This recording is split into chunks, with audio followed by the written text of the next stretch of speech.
सभी साथियों को नमस्कार।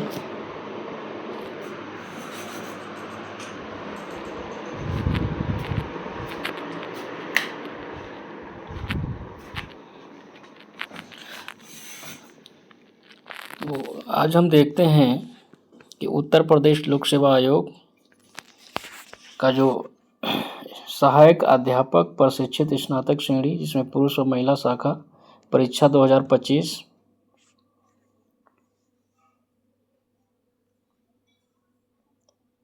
ने अपना विज्ञापन जारी कर दिया है। और इसमें जो ऑनलाइन आवेदन प्रारंभ होने की तिथि है वो 28/7 से शुरू है।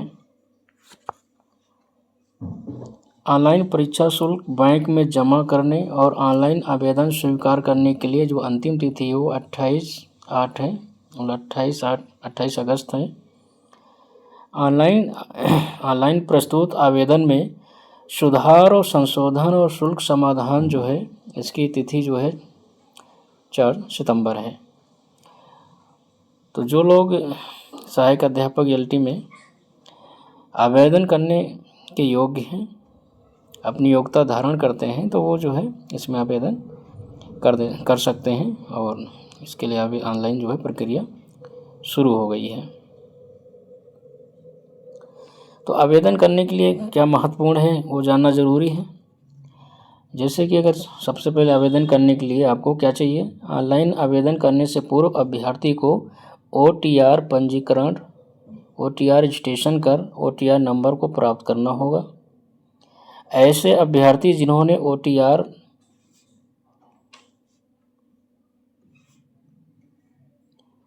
नंबर प्राप्त नहीं किया है, वो ऑनलाइन आवेदन करने के 72 घंटे पूर्व जो है आयोग की वेबसाइट से OTR नंबर प्राप्त कर सकते हैं। अगला देखिए, OTR नंबर प्राप्त करने के उपरांत ही आयोग की वेबसाइट पर ऑनलाइन आवेदन सबमिट किया जा सकता है। तो जब तक आप OTR रजिस्ट्रेशन नंबर प्राप्त नहीं कर लेंगे तब तक जो है आवेदन नहीं कर पाएंगे। तो सबसे पहले आपको OTR कराना है।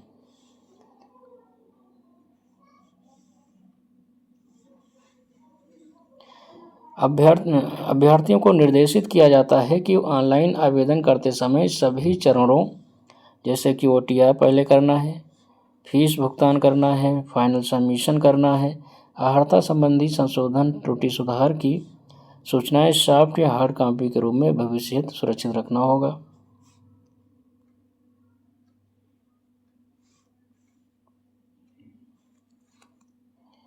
इसमें यह भी कहा गया कि अभ्यर्थियों को स्पष्ट किया जाता है कि प्रारंभिक परीक्षा के स्तर पर वो अपने अभिलेख और ऑनलाइन आवेदन जो है संबंधी हार्ड कॉपी जो है आयोग को प्रेषित न करें।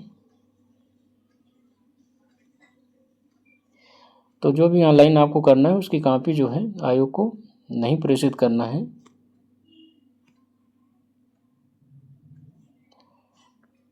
अभ्यर्थियों को ऑनलाइन आवेदन की हार्ड कॉपी के साथ ऑनलाइन किए गए समस्त दावों के समर्थन में समस्त अंकपत्र, प्रमाणपत्र की स्वप्रमाणित प्रतियां आयोग के निर्देशानुसार यथा समय संलग्न प्रेषित करना होगा, जब आयोग जो है इसके लिए आपको सूचित करें। तो ये हो गई प्रक्रिया आपकी फार्म भरने संबंधी। आगे देखते हैं।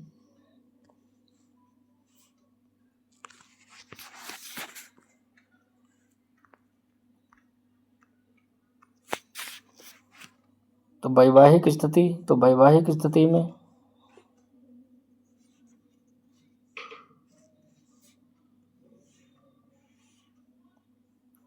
ऐसे विवाहित पुरुष अभ्यर्थी जिनकी एक से अधिक पत्नियां जीवित हों, महिला अभ्यर्थी जिन्होंने किसी ऐसे व्यक्ति से विवाह किया है जिसकी पहले से एक पत्नी हो, तो वो पात्र जो है नहीं होंगे। अगर ऐसी स्थिति आपकी है तो आप आवेदन नहीं कर पाएंगे बिना राज्यपाल की अनुमति के। ठीक है। शैक्षिक अर्हताएं क्या हैं? तो शैक्षिक अर्हताएं देख लीजिए। तो राजकीय विद्यालय के पदों हेतु आवेदन पत्र स्वीकार किए जाने की जो अंतिम तिथि तक अभ्यर्थियों अपेक्षित शैक्षिक अर्हता अवश्य धारित करनी चाहिए, और जिसका उल्लेख अभ्यर्थी अपने ऑनलाइन आवेदन में निर्धारित स्तंभ में करेगा। सहायक अध्यापक पुरुष हिंदी के लिए, तो भारत में वित्त द्वारा स्थापित किसी विश्वविद्यालय मान्यता प्राप्त संस्था से एक विषय के रूप में हिंदी स्नातक और एक विषय के रूप में संस्कृत के साथ इंटरमीडिएट या फिर उत्तर प्रदेश संसर्ग शिक्षा परिषद से उत्तर माध्यमिक परीक्षा उत्तीर्ण होना चाहिए और इसके अलावा बीएड होना चाहिए। तो स्नातक हिंदी से हो और इंटर में एक संस्कृत हो या फिर उत्तर प्रदेश संसर्ग शिक्षा परिषद से उत्तर माध्यमिक की परीक्षा पास किए हों और साथ में बीएड हो तो आप हिंदी में आवेदन कर पाएंगे। अंग्रेजी में भी वही है, आप स्नातक जो है अंग्रेजी से स्नातक की उपाधि अंग्रेजी में हो, साथ में आप बीएड किए हो तो डाल पाएंगे। गणित के जो विद्यार्थी हैं उनके लिए जो है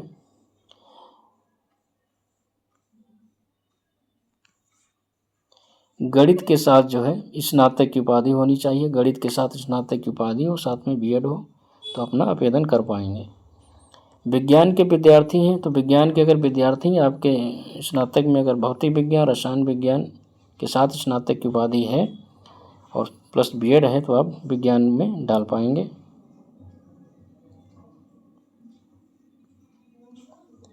जो सामाजिक विज्ञान के विद्यार्थी हैं तो उन्हें जो है स्नातक लेवल पे इतिहास, राजनीति, अर्थशास्त्र और भूगोल में से किन्हीं दो विषयों के साथ स्नातक उपाधि होनी चाहिए और साथ में बीएड होना चाहिए तो डाल पाएंगे।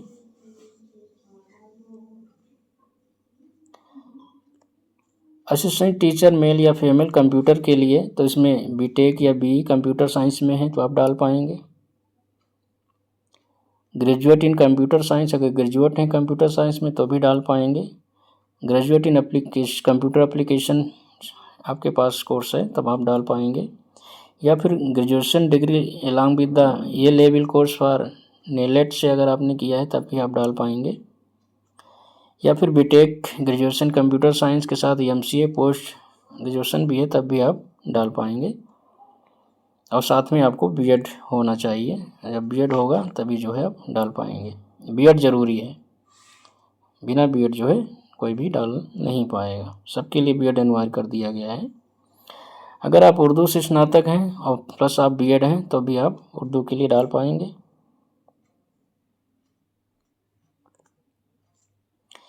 जीव विज्ञान में आप जंतु विज्ञान और वनस्पति विज्ञान के साथ अगर आप स्नातक हैं और प्लस बीएड हैं तो आप डाल पाएंगे। संस्कृत विषय के लिए अगर संस्कृत से आप स्नातक हैं और प्लस बीएड हैं तो आप डाल पाएंगे।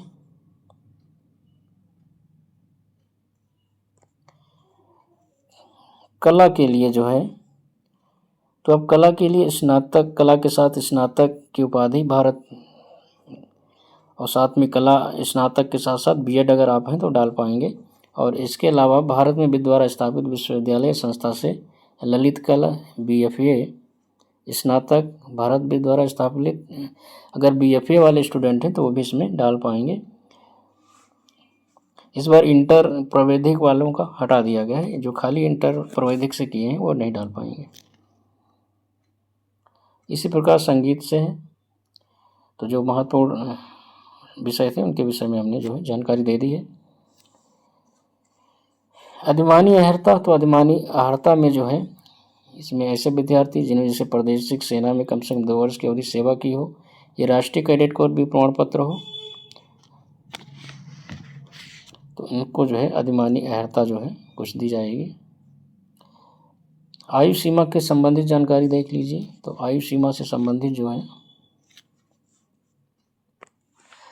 आयु सीमा जो है कब से महत्वपूर्ण जो है ये है टॉपिक। तो आयु सीमा जो अभ्यर्थी 1 जुलाई 2025 को 21 वर्ष की आयु पूरी करते हैं वो डाल लेंगे, और 40 वर्ष से अधिक नहीं होना चाहिए, मतलब 2 जुलाई 1985 से पहले का जन्म ना हो और 1 जुलाई 2004 से बाद का नहीं होना चाहिए। जो दिव्यांगजन हैं उनके लिए जो है 85 वर्ष रखी गई है, उन्हें कोई दिक्कत नहीं है। अधिकतम आयु सीमा में छूट की बात की गई है, तो छूट जो है जो व्यक्ति उत्तर प्रदेश की अनुसूचित जाति या अनुसूचित जनजाति के हैं और अन्य पिछड़ा वर्ग के विद्यार्थी जो हैं इनके लिए जो है अधिकतम आयु सीमा में 5 साल की छूट दी गई है। मतलब इनकी अगर उम्र 45 साल है तो ये लोग डाल पाएंगे। अगर इनका जन्म 2 जुलाई 2080 से पूर्व नहीं हुआ है तो ये लोग डाल पाएंगे। वहीं जो है इसमें भूतपूर्व जो सैनिक हैं, अल्पकालिक कमीशन प्राप्त अधिकारी हैं, इनको भी 3 वर्ष की जो है छूट दी गई है आयु में।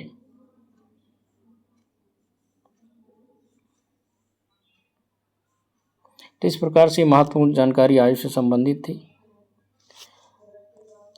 अगर प्रारंभिक परीक्षा में सफल होने के बाद लिखित परीक्षा जब होगी तो उसमें सम्मिलित किए जाएंगे, उसके लिए आपको फिर से आवेदन करना होगा और ऐसे में परीक्षा शुल्क भी आपको कटाना होगा, है ना।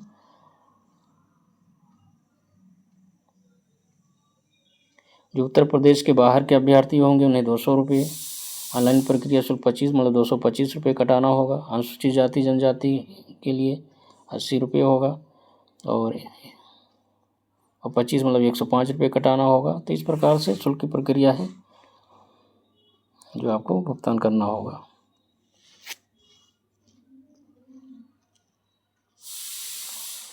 अब देखिए सिलेबस देखिए, तो मैं इतिहास का सिलेबस आपको दिखा रहा हूँ।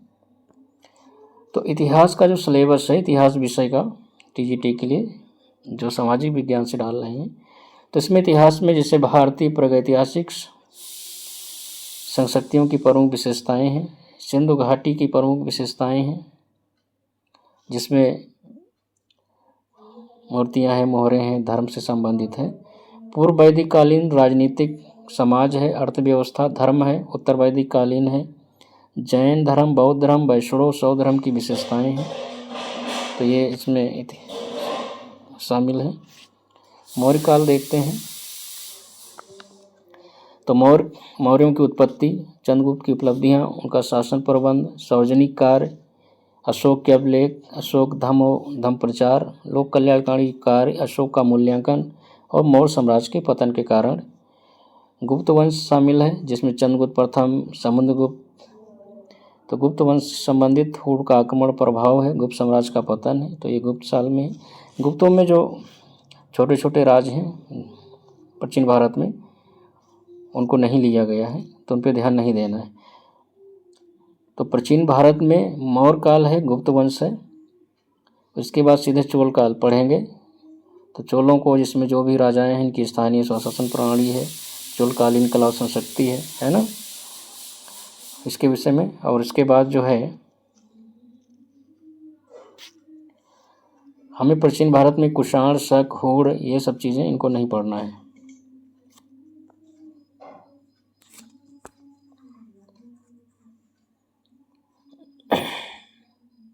सातवाहन है, पल्लव हैं, परमार हैं, ये सब जो शासक छोटे छोटे हैं वंश हैं प्राचीन भारत में, तो उनको हमको नहीं पढ़ना है। सीधे गुप्त काल के बाद चोल काल पढ़ना है। ये टीजीटी का भी यही सिलेबस है, तो सेम ही है, कोई दिक्कत नहीं है, दोनों तैयारियां होंगी।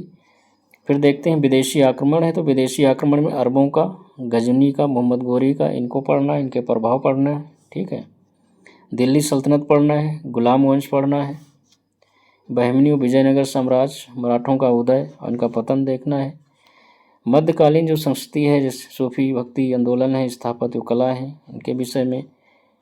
कृषि उद्योग मध्यकालीन, ईस्ट इंडिया कंपनी का विस्तार है। तो ये सब टीजीटी का आपका सिलेबस है और वही है, कोई दिक्कत नहीं है। केवल इसमें जो है ईस्ट इंडिया कंपनी का विस्तार, ये जो है उसमें टीजीटी में नहीं है, तो कोई बहुत बड़ा चैप्टर नहीं है ये, क्योंकि टीजीटी में यहाँ से शुरू है 1857 से। तो आधुनिक शिक्षा का विस्तार, संवैधानिक विकास भी है, उद्योग धंधे, कृषि, बहुत बड़ा चैप्टर नहीं है, आप नहीं देख सकते। 1857 के कारण स्वरूप मराम, 19वीं शताब्दी में पुनर्जागरण, धार्मिक आंदोलन, राष्ट्रीय आंदोलन, सबने योग्य आंदोलन, भारत छोड़ आंदोलन, महात्मा गांधी, तिलक, गोखले, सुभाष का योगदान, स्वतंत्रता प्राप्ति के पश्चात प्राप्ति में कृषि मिशन, माउंटबेटन योजना का योगदान, और स्वतंत्रता के बाद भारत 1950 तक का जो है पूछा जाएगा इसमें। तो इतिहास का बहुत बड़ा सिलेबस नहीं है, आप इसे कवर कर सकते हैं। और इसके साथ आपका जो है टीजीटी और एलटी दोनों सेम तैयार होगा। अब राजनीति विज्ञान देख लेते हैं। राजनीति विज्ञान का जो सिलेबस है उसको समझ लेते हैं। तो राजनीति विज्ञान के सिलेबस में नागरिक शास्त्र है, प्रकृति है, परिभाषा है, राज्य की उत्पत्ति के सिद्धांत हैं जो आपके टीजीटी में भी है, स्वतंत्रता, समानता, ये सब चीज़ें हैं इसमें शामिल हैं, कुछ अलग नहीं है। ठीक है। राजनीतिक विचारकों में भी जो टीजीटी में है वही इसमें है। प्लेटो, अरस्तु, हाब्स, लॉक, रूसो हैं, जर्मी बेंथम हैं, स्टुअर्ट मिल हैं, कार्ल मार्क्स हैं, मनु कौटिल्य, गांधी हैं। ये उसमें भी हैं, टीजीटी में भी, इसमें भी हैं। ठीक है। भारतीय शासन और राजनीति, तो इसमें देखिए गोखले, तिलक, गांधी, नेहरू, भीमराव अंबेडकर, ये टीजीटी में भी है और इसमें भी है। दबाव समूह, राष्ट्रीयकरण सेम है, कोई दिक्कत नहीं है। भारतीय प्रशासन, नौकरशाही, ये भी है इसमें। थोड़ा सा ये है इसमें बढ़ा हुआ है। भारतीय विदेश नीति जो पाकिस्तान, नेपाल और श्रीलंका के संबंध में है, तो ये बढ़ा हुआ है। और इसमें टीजीटी में थोड़ा राष्ट्रसंघ, राष्ट्रवाद, वो चीज़ें हैं जुड़ी हुई हैं, तो ये थोड़ा सा देखना है। भारत की विदेश नीति अलग से आपको, बाकी सेम है। समान अध्ययन का सिलेबस देख लीजिए, इसको भी बता देता हूँ।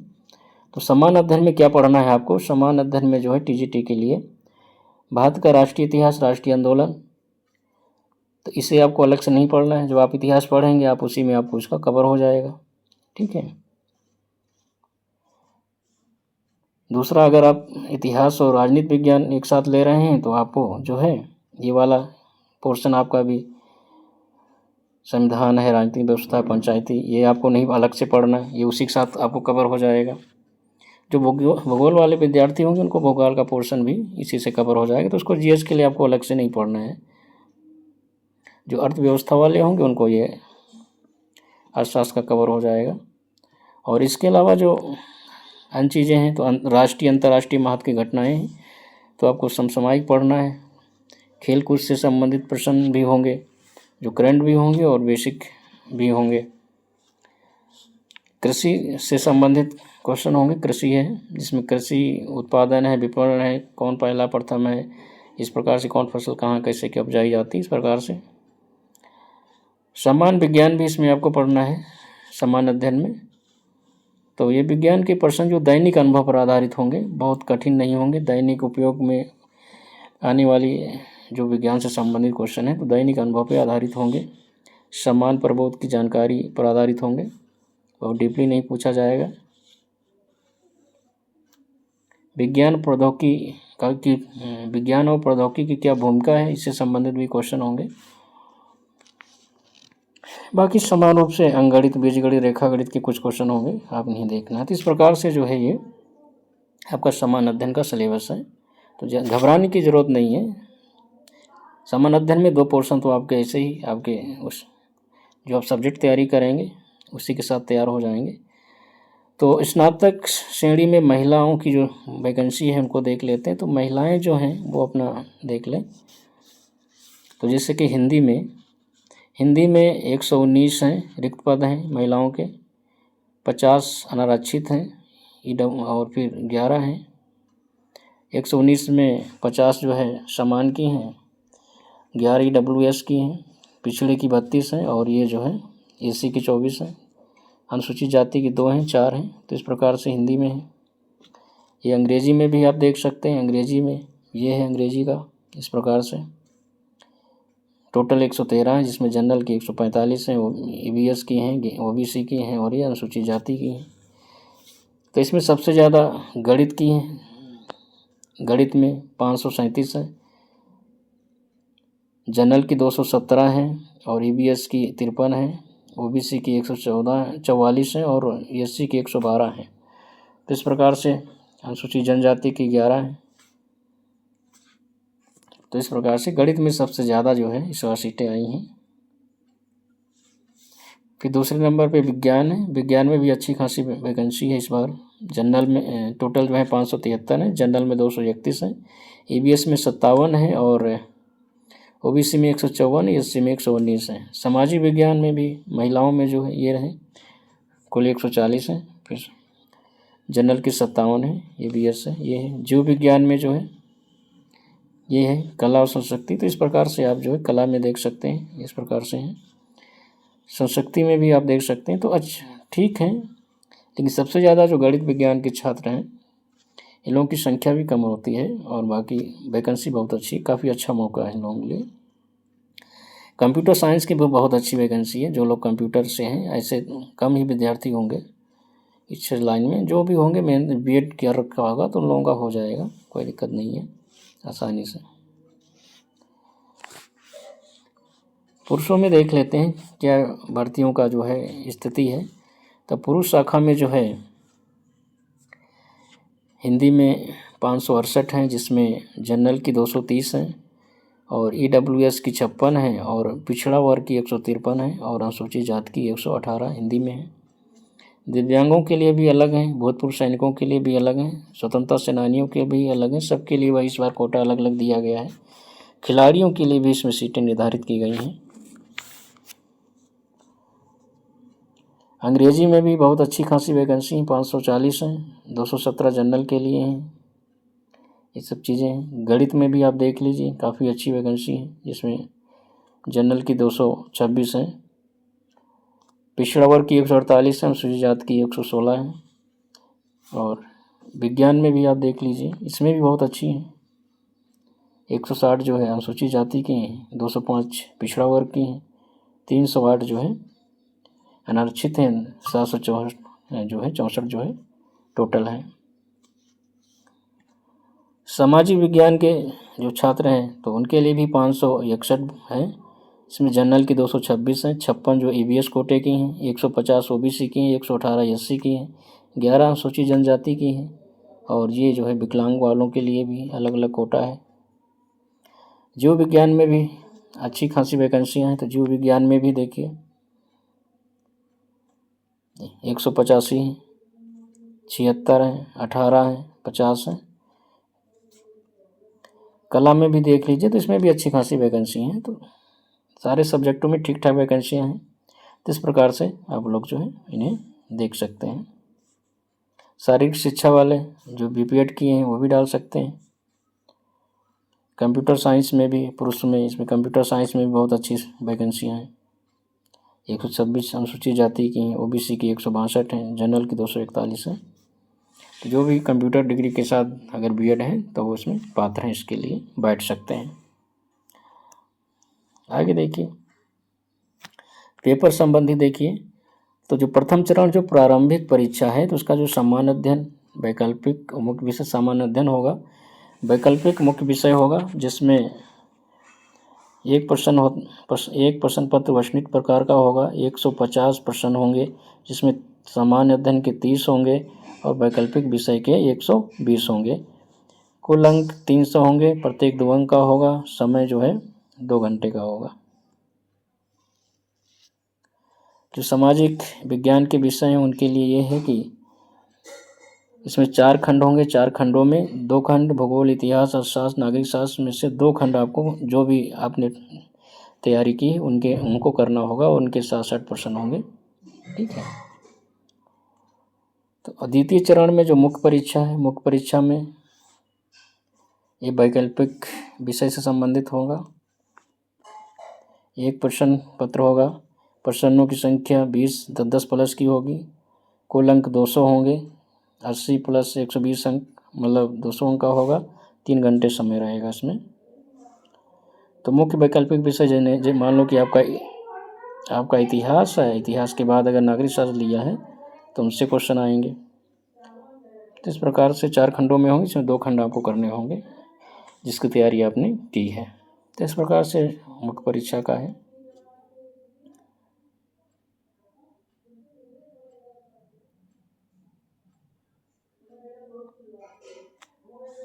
तो इसमें है 10 + 10 का 3 घंटे का समय है। खंड आ से 10 प्रश्न होंगे, जिसमें लघु उत्तरी जिसकी सीमा 125 होगी। प्रत्येक अंक जो 8 अंक का होगा। खंडवाद से 10 प्रश्न होंगे, जिसकी शब्द सीमा जो है 200 होगी और प्रत्येक 12 अंक का होगा। तो इस प्रकार से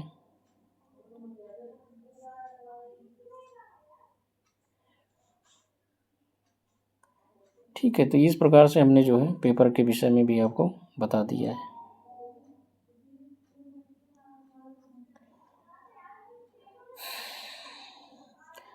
तो आप जो है इस प्रकार से ठीक से समझ के अपना सिलेबस देख लीजिए और इसके हिसाब से आप तैयारी शुरू कर दीजिए। मैं भी जो अभी आए हुए प्रश्नों का मैं सीरीज करा रहा हूँ और उसको ख़त्म होने के बाद मैं विस्तार से हिस्ट्री लाऊंगा और वो साथ साथ में आपका जो है मेंस के लिए भी काम करेगा। जो मेंस में आने वाले टॉपिक हैं उन पे हम लोग जो है विस्तार से चर्चा कर लेंगे और डीपली पढ़ेंगे। धन्यवाद।